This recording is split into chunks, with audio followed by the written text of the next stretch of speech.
So, I've installed the card in the system, as you can see there. It is quite dusty, I haven't bothered doing anything to it. I've literally taken it out of the box and put it in the computer. I've installed the drivers so you don't have to watch that, so that's very kind of me. What else have I done? I've installed Catzilla so we can actually test it. Here we go. And also, I'm going to show you how to use a special version of Afterburner. Now, you can't get this version of Afterburner anymore because it's discontinued, and as you can see, it is corrupted. What a terrible shame. But if we go just down here and change the date, so stupid thing, there we go. So we're going to just change the date. So I think the 1st of May is a nice day, really. I like it in the 1st of May. It's actually November the 18th today, but it's the 1st of May now. So we're going to try and open Afterburner again because I think it likes the 1st of May. Oh, look at that. It's not corrupted, but it wants to reboot, so I'm going to say no.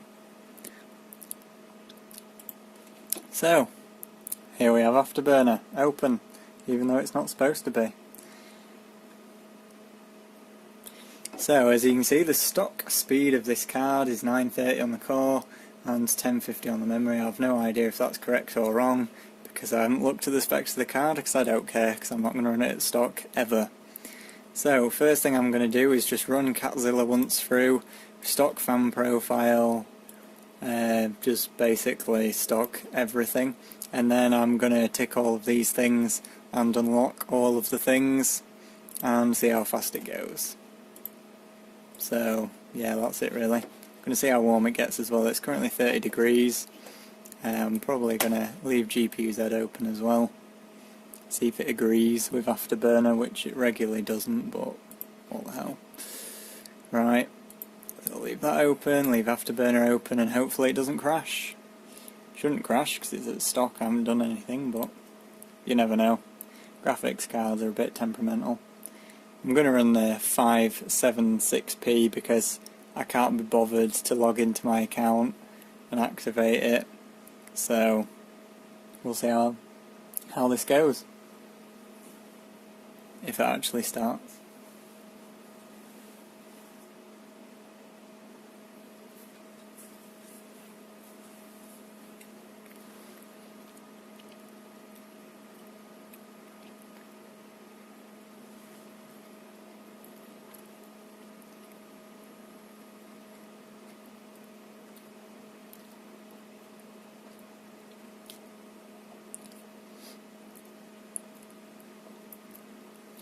Looks like it's working so far. We're getting FPS over like 20, so it's always good.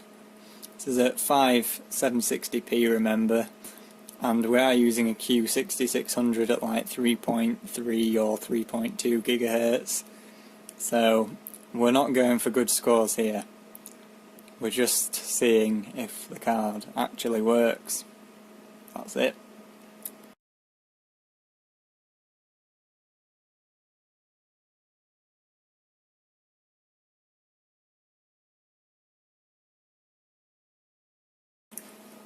So it's finished the benchmark, it's got 7,701, hooray!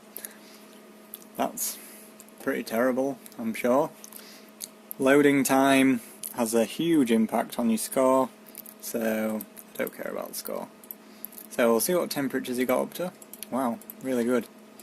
So, it actually got to 1,000 on the core, apparently, according to GPU-Z. Nope, 930. I was lying. So max temperature was 57 degrees on both Afterburner and GPU-Z, with the maximum fan speed quite low, only 50 odd percent. That's pretty decent. GPU temps, no idea. I haven't actually got the voltage probe hooked up because we haven't even got any voltage control, so what's the point? So that's pretty impressive for a stock run, so what I'll probably do now is unlock all the voltage monitoring and voltage control, and yeah, extend overclocking limits because we want to do that, and it'll reboot. So now that we're back in Windows, I'm going to restart Afterburner and GPU-Z and all the other stuff I need, Catzilla.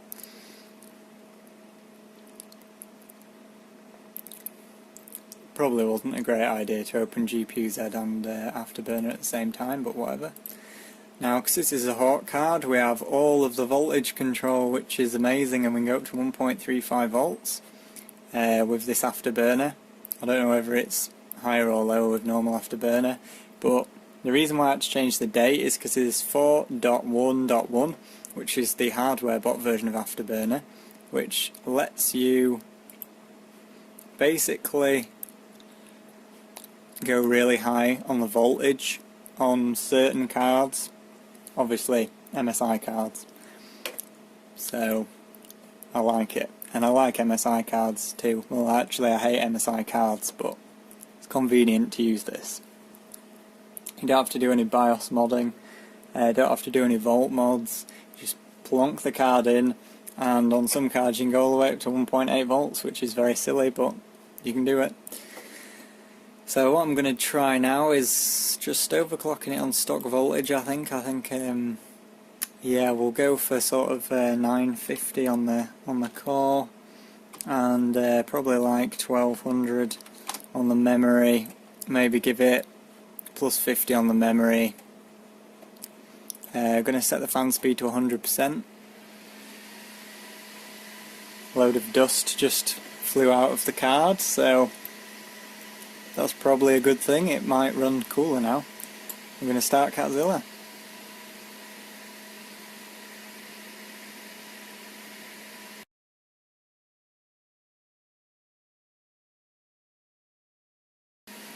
So while it's running Catzilla for the second time, I'll let you have a look around the card.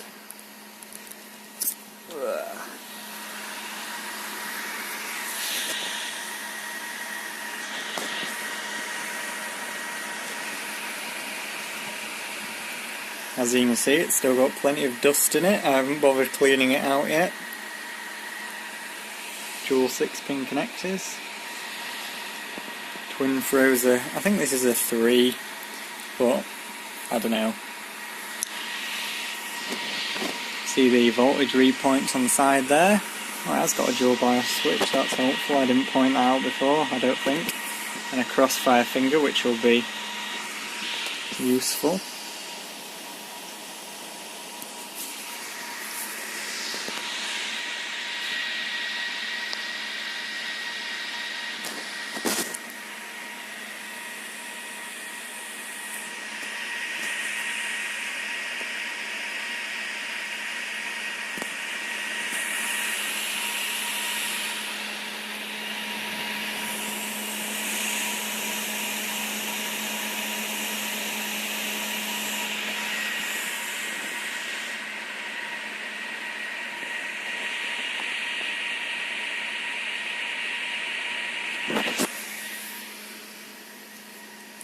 Right, I'll try and put the camera back on the tripod now.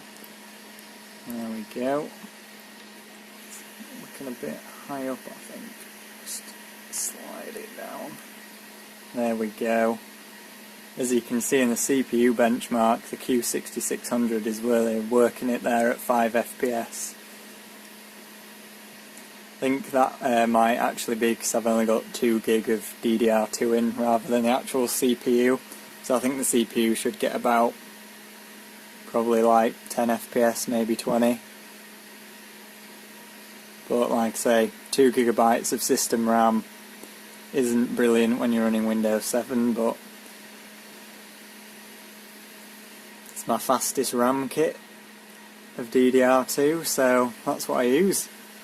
I've got a 2x2 gig kit that's 1100 megahertz, or is it 1150? No, it's 1100 G-Skill Pi, which is made by PowerChip or PSC, and it'll do nearly 1200 megahertz, but as with all sort of 2x2 gigabyte kits doesn't overclock as well.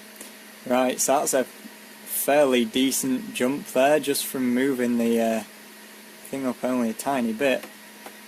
I mean, that's an extra 1,000 points, and I didn't really do much, to be honest. What did I do? What did I do? So I moved the core clock up 20 megahertz, so I moved the memory up a lot. That's probably what did it. The memory at 1200 megahertz made a huge difference, over 1,000 points, which is very impressive. Temperature, max temperature 50 degrees, that's with the fans on 100%. And with all the dusting, as you saw when I was looking around the card. And I haven't focused all that time, so you can't see.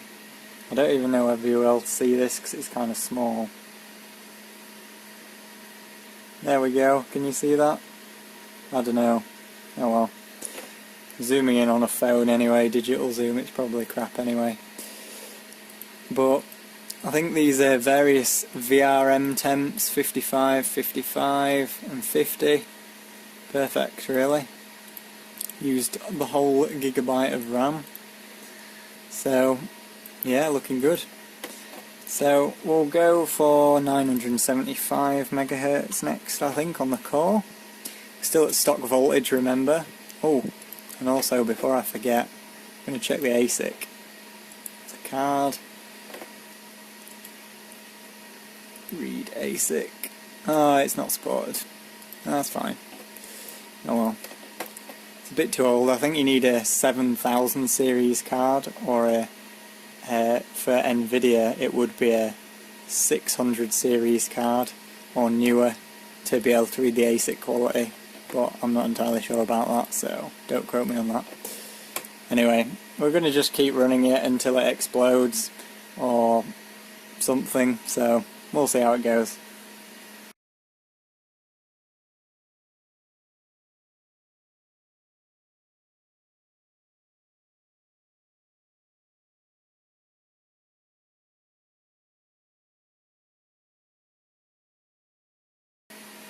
So we got an extra 100 points, but I think most of that was from the loading times. We did actually get an extra 100 points exactly on the GPU score, but we got an extra 1,000 points on the loading time. So I think that was probably the main factor in this. Again, temperature's 51 degrees, wow, big difference. 56 degrees on GPU temperature 2, which I don't know what it is, but whatever. So I suppose 1,000 megahertz. Wow, if it does 1,000 on stock volts, I will be impressed.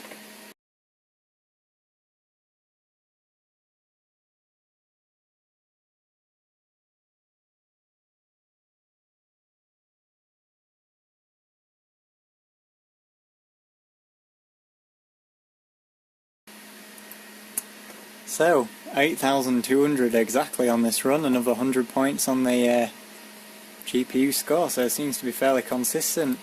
Now 1,000 megahertz is pretty damn good for a 6870, especially on stock voltage. That's quite rare, but I mean, we are only running Catzilla, so it isn't the most stressful thing ever. Max temps still same as last time, boring. So we're just gonna basically carry on until it crashes or something more interesting than this happens, really. I'll probably let you know on camera. So on the stock voltage of 1.185 volts, I managed to get the card up to 1025 megahertz on the core and 1200 on the memory. Then up the core to 1050 and it crashed, it black screened, so I presume it just didn't have enough core voltage. So it's now running at 1.225 volts, or 1.255 volts rather. I'm running it at 1050 megahertz and 1200 on the memory, and I think I'm going to overclock the memory a bit more because that made a huge difference. Where the core, it's only going up a little bit each time, so I'm not sure whether I'm coming into a CPU slash memory bottleneck, or whether this benchmark just likes faster memory speed rather than faster core speed. but that's pretty much it for now. So I've just run the card at 1250 on the memory and 1050 on the core, which is really fast. Again, 1.255 volts. I'm actually getting sort of higher GPU scores, but it is getting a bit like weird and glitchy, and it seems like the CPU is starting to bottleneck the system, which is unfortunate. Obviously, this, with it being such a low resolution, it's getting quite high FPS. So the Q6600 and the 2GB of RAM isn't really helping very much. So I'm just gonna probably leave it at that. As you can see, I actually got 8500 last time, which I don't know how good that is. It's not going to be amazing because of the Core 2 quad. But yeah, I think that will conclude the initial testing for this card. But the card and the board will be back, but they work. I've proved that quite well, I think. I'll just show you the final temps anyway. So the final temperature, max temperature on the GPU is 55 degrees Celsius, which is pretty impressive. God damn it, there we go. So yeah, that's actually pretty good, although it did say an afterburner 64, so I'm not sure what's gone on there. That only says 1050 max core, so I wonder if that's glitched out. Anyway, we'll read it from Afterburner. Oh no, GPU core temperature does say max 55C, which is pretty good considering it was on there 1.255 volts. GPU usage, as you can see, it's dipping down to like 70-80% now, so it's no good. Core clock 1050, memory 1250 rather, not 2050. RAM usage is maxed out, which is why the memory clock is making so much difference to the score. CPU usage isn't actually that high, so I don't know what's going on there, but it does say I think 98% maximum CPU usage, and it does only seem to use 98% on one core. So, oh no, here, CPU usage, that's temperature, damn it. That was pretty stupid of me. Anyway, CPU temperature was max of 68 degrees on 2 cores, 60 on that one. And the maximum CPU load was actually 100% on all 4 cores. So, RAM usage, apparently only 1.2 gigabytes, so that's not too much. Anyway, got other things to do. Goodbye. Now, the issue I have now is, where do I put it on my shelf? There isn't really any space. Oh well.